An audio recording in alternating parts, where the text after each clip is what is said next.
Atoppa nupasingi nupi amadi mau halakpi kyabu loinaraga leiramba mioi ama wakal tahankhre hairi. KCP-MC Progressive Facebook page ta thagalakba video yauba warol amada hairi wakal tahankhaba mioi adu tomba kawi asengma maming natte nupa asigi ahanba nupi thiduna macha ama leire adubu magi nupi ahan adu kainakhre khibagi maramna nupa asina atoppa nupi koi aduga nupi aduna atoppa nupa koi haibagi wahaudani nupi ahan kainakhraba matungda atoppa mau ama amuk lauduna macha ama poklami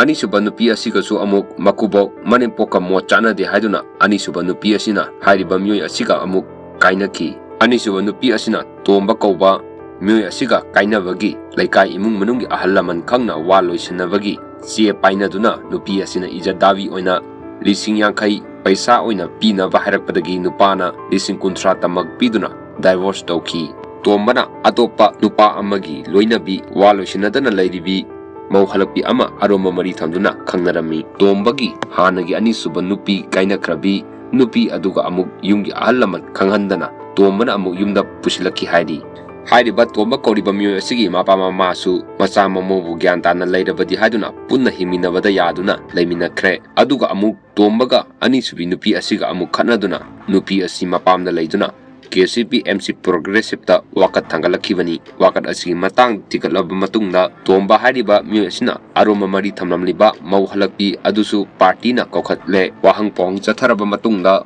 party na makoi ahum asibu pikliba makoina poksaba macha taibang pan karino masak muna kangjadriba macha singda mama mapa watpagi chaitheng polum puhanbiri masigi namak nupi animaksu chai thaduna punsigi lambida makatana khunairolda singnadanaba chairak party na pikhre nupa adusu party sina chairak pikhi hairi lebak miyamnasu khunairon kannabagi paikalakpa thabak thoram chingda ahema miyeng changba mathau tare mama mapa gi thodang masak muna khangminarasi haiba wafamsu party na thamlakli